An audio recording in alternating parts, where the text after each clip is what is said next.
नमस्कार, आप देख रहे हैं सुदर्शन न्यूज और मैं हूं शशि तुषार शर्मा। क्या तीस्ता सीतलवाड़ और उनके पति जावेद आनंद गुजरात के दंगा पीड़ितों का पैसा खा रहे थे? क्या तीस्ता सीतलवाड़ और उनके पति जावेद आनंद विदेशों से दंगा पीड़ितों की मदद के नाम पर रुपयों से खुद मौज कर रहे थे? तीस्ता सीतलवाड़ ने अपने एनजीओ सबरंग ट्रस्ट के जरिए इसे अंजाम दिया और विदेशी चंदा नियमन कानून का जमकर दुरुपयोग किया। ये सब बातें केंद्रीय गृह मंत्रालय की जांच में साबित हो चुकी हैं। गृह मंत्रालय ने यह भी सख्त कार्रवाई करते हुए तीस्ता सीतलवाड़ के एनजीओ सबरंग ट्रस्ट को विदेशी चंदा हासिल करने पर बैन लगा दिया है। आखिर तीस्ता ने ऐसा क्यों किया, इसी मुद्दे पर आज हम चर्चा करेंगे।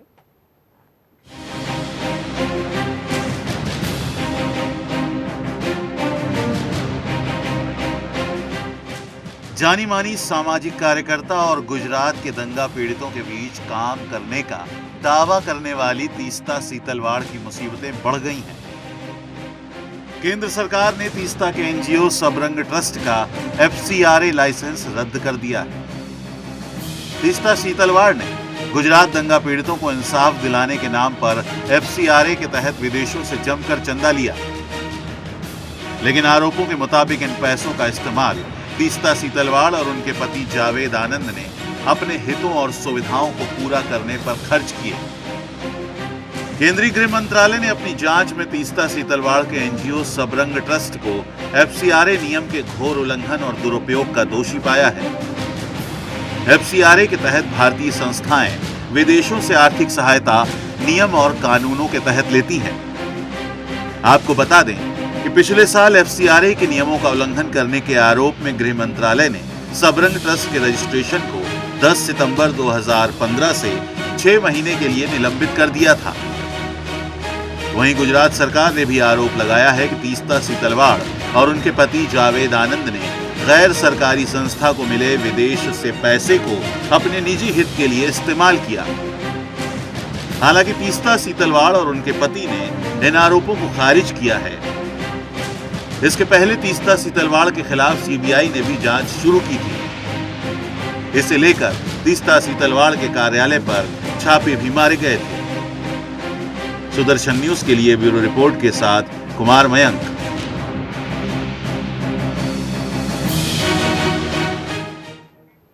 तो अपने एनजीओ सबरंग ट्रस्ट के जरिए तीस्ता सीतलवाड़ ने साल 2002 के गुजरात दंगों के पीड़ितों को इंसाफ दिलाने के बड़े बड़े दावे किए थे, लेकिन गृह मंत्रालय की जांच में उसका सच कुछ और ही निकला। तीस्ता के एनजीओ सबरंग ट्रस्ट को गृह मंत्रालय ने विदेशी चंदा हासिल करने से अब रोक दिया है। आखिर क्यों, जरा ये भी देखिए इस रिपोर्ट के जरिए।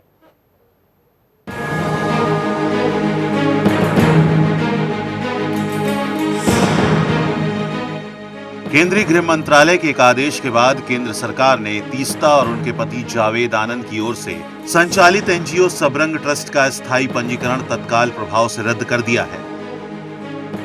सरकार के मुताबिक तीस्ता सीतलवाड़ ने विदेशी चंदा नियमन कानून FCRA के तहत एनजीओ सबरंग को मिले विदेशी चंदों का इस्तेमाल उन उद्देश्यों के लिए नहीं किया जिसके लिए उसे किया जाना था।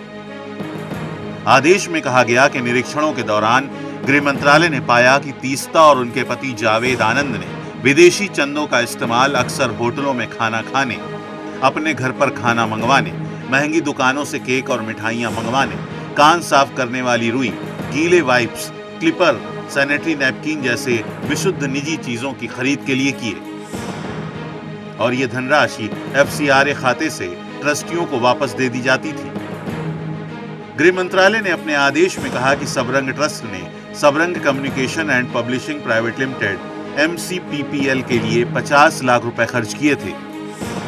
तीस्ता और आनंद SCPPL में निदेशकों, सहसंपादकों, प्रिंटरों और प्रकाशकों के तौर पर काम कर रहे हैं, जो साफ तौर पर विदेशी चंदा नियमन कानून यानी FCRA का उल्लंघन है। गृह मंत्रालय के ताजा आदेश से साफ है कि तीस्ता सीतलवाड़ और उनके पति जावेद आनंद के एनजीओ सबरंग ट्रस्ट ने न केवल एक गैर पंजीकृत संस्था के उद्देश्यों के लिए विदेशी चंदे का अनाधिकृत तौर पर इस्तेमाल किया, बल्कि उस संस्था ने भी एक स्वामित्व वाली मीडिया और प्रकाशन कंपनी के तौर पर ऐसी गतिविधियों के लिए धनराशि का इस्तेमाल किया जो FCRA के तहत पूरी तरह प्रतिबंधित है। गृह मंत्रालय के आदेश में कहा गया कि एनजीओ ने अपने विदेशी चंदे वाले खाते से 2,46,000 रुपए सबरंग ट्रस्ट के घरेलू खाते में भेजे और इस तरह घरेलू और विदेशी कोषों को मिलाकर उन्होंने नियमों का उल्लंघन किया। सबरंग ट्रस्ट ने अपने एफसीआरए खाते से करीब 12 लाख रुपए का सीधा भुगतान तीस्ता और आनंद के क्रेडिट कार्ड्स पर क्रमशः सिटी बैंक और यूनियन बैंक ऑफ इंडिया में किया। गृह मंत्रालय ने कहा कि ये कार्ड व्यक्ति के नाम पर जारी किए गए हैं और विदेशी चंदों के उपरोक्त भुगतान को माना जाएगा कि इनका इस्तेमाल निजी फायदे के लिए किया गया। आदेश में यह भी कहा गया है कि एनजीओ सबरंग ट्रस्ट को निजी सुनवाई का अवसर दिया गया, लेकिन इनकी ओर से दिया गया जवाब और उपलब्ध कराए गए दस्तावेज संतोषजनक नहीं थे, क्योंकि उसमें उल्लंघनों के बारे में पर्याप्त स्पष्टीकरण नहीं दिया गया था।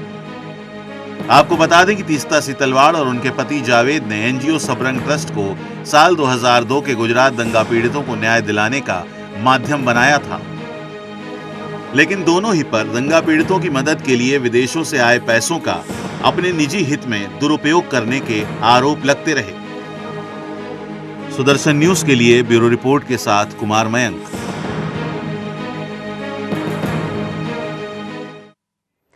तो ऐसा पहली बार नहीं है जब तीस्ता सीतलवाड़ पर इस तरीके से आरोप लगाए गए हों। इससे पहले भी तीस्ता सीतलवाड़ पर कई तरह के आरोप लगते रहे हैं और वो सही अपने आप को साबित नहीं कर पाई हैं।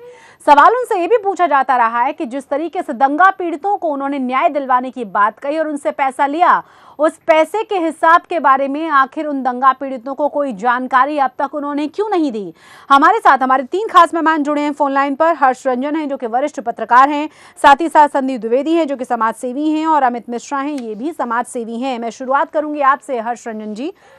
ये कोई पहला मामला नहीं है जब किसी एनजीओ पर इस तरीके के आरोप लगे हों, लेकिन ये आरोप और ज्यादा विकराल तब हो जाते हैं जब कोई एनजीओ इस तरीके से विदेश से पैसा ले रहा हो भारतीय संस्कृति, भारत का नाम बदनाम करने और खास तौर से सिर्फ और सिर्फ अपना उल्लू सीधा करने में। जी शशि, आप बिल्कुल सही फरमा रही हैं, और इसके पहले जो आपने न्यूज का पैकेज चलाया वो अपने आप में पूर्ण है, ये बताने के लिए कि किस तरीके से एफसीआरए के माध्यम से जो पैसा आया तीस्ता सीतलवाड़ के एनजीओ सबरंग में, उसका किस तरीके से दुरुपयोग किया गया। और जाहिर सी बात है ये पहला मामला नहीं है। इसके पहले 11 अप्रैल 2016 को भी उनकी इसी तरीके के पिछले साल होम मिनिस्ट्री ने उनको भेजा था और उसके बाद सुनवाई हुई थी। 10 मिनट में वो सुनवाई पूरी हो चुकी। उन्होंने अपने बारे में एक्सप्लेनेशन भी दिया था हर पैरा का, हर पॉइंट का पॉइंट वाइज, लेकिन वो बहुत संतोषजनक नहीं था। इस वजह से ये काम हुआ। इस मामले में जो अभी उनका परमानेंट एफसीआरए रद्द किया गया है, होम मिनिस्ट्री ने कैंसिल किया है फॉरेन कंट्रीब्यूशन रेगुलेशन एक्ट के तहत, उसमें 3 घनघोर अनियमितताएं बरती गई हैं। अगर मैं कहूं, सबसे पहली तो अनियमितता ये है कि उस पैसे से इन्होंने और इनके पतिदेव जावेद साहब ने अपने निजी क्रेडिट कार्ड, जो 2 क्रेडिट कार्ड ये इस्तेमाल करते हैं, एक यूनियन बैंक ऑफ इंडिया का और दूसरा सिटी बैंक का, इन दोनों के मंथली बिल का 12 लाख रुपए का भुगतान किया गया। दूसरी 2,46,000 रुपए इन्होंने उसको अपने डोमेस्टिक सबरंग ट्रस्ट के अकाउंट में ट्रांसफर किए, जो कि एफसीआरए का उल्लंघन है। और तीसरा 50 लाख रुपए की राशि जो बाहर से आई थी इनको, इसको उन्होंने अपने सबरंग प्रिंटिंग एंड पब्लिशिंग को दिए। अब ये तीनों चीजों का वो ये कह सकती हैं, डिफेंड कर सकती हैं अपने आप को, लेकिन अगर एफसीआरए के नियमों को आप ध्यान से तो आपको कहीं से ये डाउट नहीं होगा कि ये पूरी तरीके से अनियमितताएं हैं, और ऐसे में होम मिनिस्ट्री ने जो किया है वो बिल्कुल सही कदम उठाया है। मैं एक और सवाल आपसे पूछूंगी, लेकिन उससे पहले संदीप द्विवेदी जो कि समाज सेवी हैं वो भी हमारे साथ फोन लाइन पर जुड़े हुए हैं। संदीप द्विवेदी जी, क्या एनजीओज के ऊपर जो आरोप लगते रहे हैं कि पैसा हमेशा लोगों की मदद करने के नाम पर बाहर से आता है और उसका किस तरीके से दुरुपयोग होता है, ये सचमुच एनजीओज में होने लगा है और शायद इसीलिए बार बार एनजीओज की तरफ तिरछी नजर हम कहें या फिर कहें कि बदनामी की नजर से भी देखा जाता है कि सिर्फ पैसा खाने का रास्ता हो गया है ये? देखिए शशि जी, अगर आप इसका इतिहास देखें तो इतिहास में अक्सर ये देखा गया है कि अगर 10 अच्छे लोग एनजीओ की तरफ से काम करने वाले रहे तो उसमें 2 या 3 लोग गलत भी रहे हैं। बेसिकली अगर इंडियन सिनारियो आप देखो तो काफी इंटरनेशनल फंडिंग एजेंसी ऐसी थी जो इंडिया में सिर्फ इसलिए डोनेशन देती थी कि वो या तो फैसिलिटी प्रमोट करना चाहती थी या फिर इंडिया के जो डेमोक्रेटिक सिस्टम है इसको वीक करना चाहती थी, अनस्टेबल करना चाहती थी। वो नहीं चाहती थी कि कोई भी गवर्नमेंट इंडिया में दोबारा से रिपीट हो या कोई स्टेबल सरकार बने। इवन खासतौर से जिस तरीके से बीजेपी की गवर्नमेंट अटल जी की रही या अभी मोदी जी की गवर्नमेंट है, तो इस तरह की गवर्नमेंट को कभी नहीं चाहते थे लोग के काम करें। एग्जाम्पल के तौर पर अगर आप देखिए, मैं गुजरात से दोनों लोगों को उठाऊंगा, तीस्ता सीतलवाड़ जिनका अभी रिसेंटली केस उठाए, इसके पहले मेघा पाटकर का भी अगर आप देखो तो इन्होंने भी जो नर्मदा बचाओ आंदोलन चलाया, इतना बड़ा कैंपेन क्रिएट किया। अल्टीमेटली अगर आप उसको देखो तो विदेशी फंडिंग का सिर्फ उन्होंने यूज किया है गवर्नमेंट के प्रोजेक्ट्स को रोकने के लिए। तो इस तरह की जो एक्टिविटी करती हैं। एक तीसरा मैं आपको एग्जांपल देना चाहूँ वर्ल्ड विजन का। वर्ल्ड विजन अगर आप एनजीओ का देखो तो ये क्लियरली इस तरह की ही एनजीओ को फंडिंग देते हैं या इस तरह की ही एक्टिविटी प्रमोट करते हैं जो खुले क्रिस्टियनिटी करती हैं। ये खुद कहते हैं कि अगर आप हमारी फंडिंग ले रहे हैं, आप हिंदू हैं या मुस्लिम हैं, हमें नहीं मतलब, लेकिन आप जितने भी क्रिस्टियनिटी वाले फेस्टिवल हैं वो आप बहुत जोर शोर से मनाएंगे और उनके लिए हम आपको एक्स्ट्रा फंडिंग भी देंगे। तो इस तरह की जो मोनोपोली चलती है। वर्ल्ड विजन का एक और मैं आपको वीक पॉइंट बताऊं, वर्ल्ड विजन में सिर्फ वही एम्प्लॉय काम कर सकता है जो क्रिश्चियन है। अगर आप किसी हिंदू एम्प्लॉय के लिए इस तरह का निकाल दो तो इंडिया में बवाल मच जाता है, लेकिन आजकल वर्ल्ड विजन तक पे किसी ने एक उंगली नहीं उठाई। तो इस तरह का जो गेम चलता है ना इंडिया में, ये सिर्फ डेमोक्रेटिक अनस्टेबिलिटी के लिए और अच्छे लोगों को पावर में न रहने देने के लिए एक पूरा षड्यंत्र चलता है। और एनजीओ इसका एक सीधा सा माध्यम होते हैं क्योंकि उन्हें आप इजीली मोटिवेट कर सकते हैं अपने ऑब्जेक्टिव्स को इम्प्लीमेंट करवाने के लिए। बिल्कुल, हमारे साथ अमित मिश्रा भी हैं, हमारे वो भी समाज सेवी हैं। अमित जी, क्या इतना आसान है इन तमाम चीज़ों के जरिए पैसा भेजना और एनजीओज के जरिए आपने तमाम काम को करवा लेना? हालांकि ये कोई पहला मामला नहीं है। फोर्ड फाउंडेशन पे किस किस तरीके के आरोप लगे हैं हम सभी जानते हैं। देखिए, जहाँ तक फोर्ड फाउंडेशन की बात है, उनके आरोप लगे, वो सिद्ध हुए, लेकिन सभी को एक कसौटी पर मापना जो है वो गलत रहेगा। आज के समय में हर प्रदेश के अंदर, हर छोटे छोटे राज्यों के अंदर ऐसी जो रिमोट एरियाज हैं जहाँ पर कि लोग नहीं पहुंच पाते, वहाँ पर भी एनजीओ काम कर रहे हैं। और वो भारत सरकार के आर्थिक मदद के द्वारा भी, अपने संसाधनों के द्वारा भी और थ्रू एफसीआरए भी काम कर रहे हैं।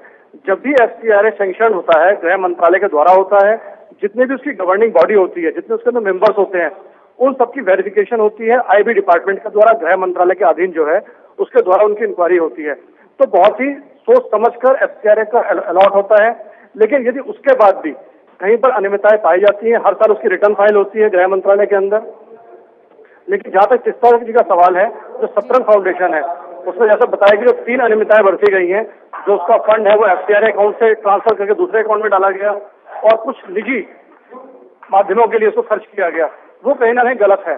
लेकिन इनका जो विवाद इसलिए ज्यादा समझ में आता है कि ये जो इनके हस्बैंड थे जावेद जी और तीस्ता जी ने एक बहुत लंबी लड़ाई लड़ी। पीस और हार्मोनी के लिए काम करते हैं ये लोग, और गोधरा कांड के लिए भी इन्होंने बहुत लंबी लड़ाई लड़ी, न्यायिक प्रक्रिया में भी ये लोग गए।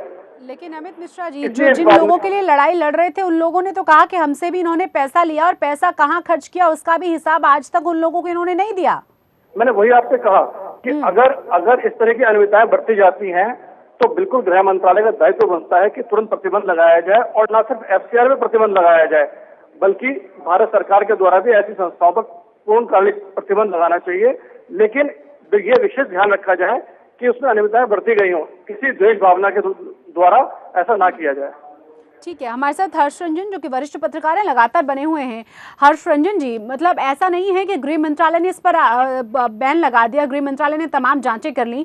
इससे पहले की जो सरकारें रही हैं, क्योंकि फोर्ड फाउंडेशन के साथ किस किस तरीके के किसके रिश्ते रहे हैं ये बहुत बार सामने आया है, और आरोप तो ये तक लगता रहा है कि हमारी सरकारें भी इस तरह के एनजीओज को सपोर्ट करती हैं, वो चाहती हैं कि इस तरह के एनजीओज काम करें। लगता है उनके साथ हमारे आवाज पहुंच पा रही है आप तक मेरी?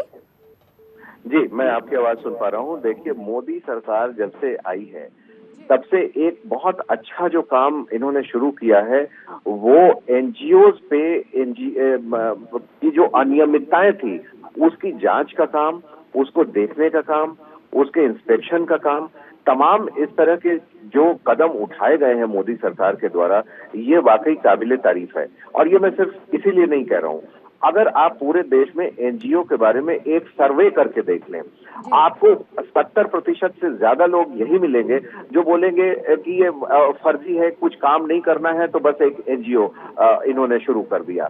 क्या उसका समाज सेवा से सही में कुछ लेना देना है या नहीं, ऐसे बहुत कम केसेस मिलेंगे। लोग एनजीओ खरीदते हैं, रजिस्टर करा के रख लेते हैं, उसके बाद खरीदते हैं केवल फंडिंग के लिए। मैं इनकी तीस्ता जी की सबरंग की ही बात करूंगा। देखिए, पिछले साल भी इनके जुहू तारा ऑफिस में लगभग 5 दिन तक ऑडिट का काम चला था। उसके बाद जो 11 अप्रैल को इस साल इनकी सुनवाई हुई, उसमें कुछ भी इन्होंने बहुत साफ तौर पे संतोषजनक कोई भी जवाब नहीं निकला और बहुत सारी अनियमितताएं पाई गई। दूसरे, जिस तरीके से 2002 गुजरात दंगों के लिए ये काम कर रही हैं, आपने बिल्कुल सही कहा कि लोगों का आरोप ये भी है कि ना सिर्फ FCRA के तहत विदेशों से इन्होंने पैसे लिए, बल्कि जो पीड़ित हैं उनकी मदद करने के नाम पर उनसे भी पैसे लिए गए हैं और उन पैसों का कोई हिसाब किताब नहीं मिला। पता नहीं गुजरात पीड़ित के दंगों के पीड़ितों को कितना इन्होंने इंसाफ दिलाया और कितना उनको उससे फायदा पहुंचा है, लेकिन ये बात जरूर है कि उसके पैसे का बहुत जगह पर कोई हिसाब किताब नहीं मिल पाया है। और देखिए, यहाँ एक क्वेश्चन भी है कि why action should not be taken against her. केवल FCRA रजिस्ट्रेशन कैंसिल करना क्या काफी है? जबकि जो वर्तमान सरकार है इसको ये बार बार बोल रही हैं या इनके पक्ष के लोग बोल रहे हैं कि सरकार एक वेंडेटा के तहत काम कर रही है और एक केस के बाद दूसरा केस के बाद तीसरा केस इन्होंने मोदी जी के खिलाफ और उनकी सरकार के खिलाफ गुजरात में कई बार दायर किए, कहीं कुछ नहीं निकला। हर्ष रंजन जी, सवाल तो वही है, नाराजगी जो तमाम लोग आ रहे हैं तीस्ता के साथ, वो वही लोग हैं जो मोदी से नाराज हैं और आरोप प्रत्यारोप जो है वो ये कि मोदी सरकार अब पूरी तरह से बदला ले रही है तीस्ता से। ये बात बिल्कुल गलत है, बल्कि अगर इसको आप दूसरे परिप्रेक्ष्य में देखें तो आपको इसका आईने के पीछे का हिस्सा वो समझ में आएगा कि जो असलियत दिख रहा है, जो दिखाने की कोशिश हो रही है, वो नहीं है, वो बिल्कुल नहीं है। ना मोदी सरकार किसी वेंडेटा के तहत काम कर, भाई ये मैं कहता हूँ कि ये सारे कागजी कार्रवाई है, सारे आंकड़े, सारे आपके फिगर्स, सारे आपके ट्रांजैक्शंस, ये सारे पेपर्स की चीज हैं। इसमें कहीं कोई कैसे किसी को फंसा सकता है या कोई कैसे कर सकता है? ये तो जो उन्होंने उनके दफ्तर से पाया गया वो ये है। और अगर इसके बावजूद बदनाम करने की कोशिश की जा रही है किसी भी सरकार को, चाहे वो कोई भी सरकार होती, मेरा जवाब यही रहता, तो इसका मतलब है कि वो एनजीओ एक वेंडेटा के तहत काम कर रहा है। बिल्कुल, हमारे साथ संदीप द्विवेदी भी लगातार बने हुए हैं।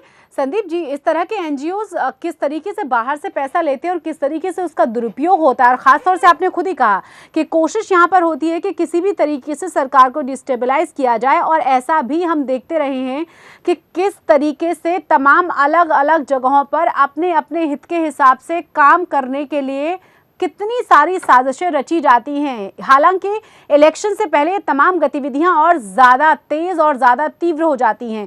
अब सवाल ये है कि तीस्ता पे जो जिस तरीके से जांच शुरू हुई है, एनजीओज के जो लोग हैं वो क्या कह रहे हैं? उन्हें सच समझ में आ रहा है या फिर उन्हें भी लग रहा है कि ये कहीं ना कहीं पॉलिटिकल वेंडेटा है? देखिए, एनजीओ के लोग सब विरोध करेंगे क्योंकि कहीं ना कहीं उन्हें ये लग रहा है कि जो गलत दुकानें चल रही हैं वो बंद होने के कगार पे हैं। अगर आप देखिए तो मोदी जी के अगेंस्ट में सिर्फ वही मीडिया के लोग उतरे जिनकी कहीं ना कहीं दुकानें बंद हो गई, जिन्हें गलत तरीके से पैसा कमाने की आदत थी।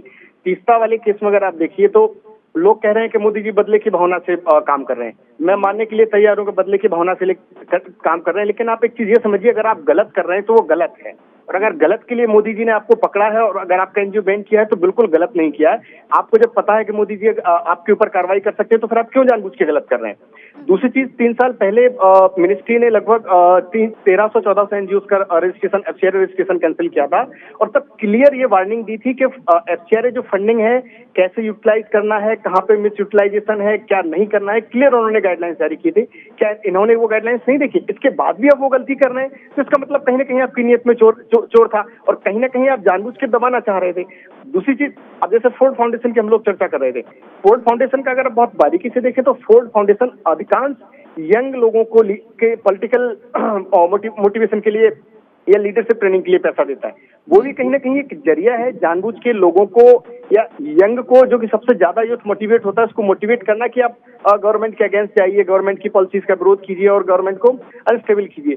तो ये जो एनजीओ के लोग विरोध कर रहे हैं, वो सिर्फ वही लोग विरोध कर रहे हैं जो कहीं ना कहीं हेलो जिनकी दुकानें बंद हो रही हैं, जो गलत कर रहे हैं, जिन्हें पैसा कमाने की आदत हो गई है गलत तरीके से। अब क्योंकि तलवार सबके ऊपर लटकी है तो नाराजगी सब में है, ऐसा हम कह सकते हैं। बस ये यही सिर्फ वही है, ये वही साहित्यकार हैं जो कहीं ना कहीं दोबारा से किसी दूसरे नीतीश को कुर्सी पर बैठाना चाहते हैं। यहाँ पर मेरा सवाल ये है आपसे हर्ष रंजन जी, क्योंकि आप पत्रकार हैं, आप ज़्यादा अच्छे तरीके से बता पाएंगे। तीस्ता सीतल वाड़ के बारे में जितनी भी बातें कही जाती है, और ख़ासतौर से इस तरह के एनजीओ रन करने वाले तमाम वो लोग, या फिर इस तरह के तमाम अपने आप को बहुत ज़्यादा लोगों के लिए काम करने वाले लोग, जो एक तरह से नरेंद्र मोदी के विपक्ष में ही खड़े हुए नजर आते हैं, और उनके साथ तमाम पॉलिटिकल पार्टीज उन्हें पक्ष में उनके खड़ी नजर आ जाती हैं। तो कहीं ना कहीं ये तमाम चीज़ें फिर पॉलिटिसाइज कर दी जाती हैं कि किसी भी तरीके से सिर्फ फ़ायदा लिया जाए, नरेंद्र मोदी के खिलाफ हो या किसी और सरकार के खिलाफ, इस तरह के लोगों को सपोर्ट करके। जी बिल्कुल, आपका जो आकलन है वो सही है। अक्सर ऐसे मामलों में यही देखा गया है कि जो भी विरोधी पक्ष के लोग हैं, बिना वो उस पूरे मामले की जड़ में गए, बिना पूरी तहकीकात किए, बिना उसको पूरे पढ़े हुए अपने बयान देने शुरू कर देते हैं कि कोई दुर्भावना से काम कर रहा है या कोई किसी के पक्ष में काम कर रहा है। मेरा मानना ये है शशि जी कि जब आप गलती करते हैं, और जानबूझकर अगर गलती करते हैं, अनजाने में गलतियां हो जाएं तो वो अलग बात है, लेकिन जब आप जानबूझकर करते हैं तो एक गलती के बाद आप ठहरते नहीं हैं, एक के बाद आप दूसरी करते हैं, दूसरी के बाद तीसरी करते हैं और अनेक गलतियां करते हैं। तीस्ता सीतल वाड़ और आनंद जी ना सिर्फ सबरंग एनजीओ चलाते हैं, इनका एक एनजीओ और भी है, citizens for justice and peace. और मैं आपको बता दूं कि इसको भी प्रायर परमिशन कैटेगरी में रखा गया है। प्रायर परमिशन कैटेगरी वो कैटेगरी होती है जबकि कभी भी आप फॉरेन से पैसे लेते हैं तो उस पैसे को लेना है या नहीं लेना है, और अगर लेना है तो लेने के बाद उसका किस ढंग से इस्तेमाल करना है, इन सारी चीजों के बारे में पूर्व अनुमति यानी प्रायर परमिशन की जरूरत होती है। और इस कैटेगरी में उन्हीं संस्थाओं को, उन्हीं एनजीओ को रखा जाता है जिसके कार्यकलापों के बारे में डाउट होता है मिनिस्ट्री ऑफ होम अफेयर्स को एफसीआरए के तहत। तो ना सिर्फ सबरंग बल्कि ये जो citizen for justice and peace है, ये भी एक तरीके का आप कह सकती हैं कि उस कैटेगरी में रखा जाना ही अपने आप में ये शो करता है कि कहीं न कहीं कुछ न कुछ गड़बड़ जरूर है, कुछ न कुछ दाल में काला जरूर है, और शायद इसीलिए ये तमाम लोग परेशान भी हैं। बहुत बहुत शुक्रिया आप तमाम मेहमानों का मेरे साथ जुड़ने के लिए। वरिष्ठ पत्रकार हर्ष रंजन जी, संदीप द्विवेदी जी और अमित मिश्रा भी, जो बता रहे थे कि एनजीओस क्योंकि वो रन कर रहे हैं, किस तरीके से एनजीओस बाहर से पैसा लेने के बाद उन्हीं के हिसाब से काम करते हैं। और तीस्ता सीतल वाड़ खास तौर से सिर्फ बाहर से पैसा लेकर उनके हिसाब से काम करने का ही मामला नहीं है, यहाँ तक कि जो पीड़ित हैं 2002 के दंगों के, उनसे भी तीस्ता सीतल वाड़ ने पैसे लिए, और उनका कहना यह है कि उन्हें भी उस पैसे के हिसाब के बारे में आज तक तीस्ता ने कुछ नहीं बताया। और गृह मंत्रालय की जो रिपोर्ट्स हैं वो कहती हैं कि किस तरीके से इन तमाम पैसों का उपयोग तीस्ता सीतल वाड़ और उनके परिवार ने अपने निजी तमाम कामों को पूरा करने के लिए लिया। अब देखना यह है कि इसके आगे किस तरीके से तीस्ता ये तमाम जानकारियों को और सरकार के साथ साझा करती हैं। हमारी इस खास पेशकश में फिलहाल इतना ही। जय हिंद।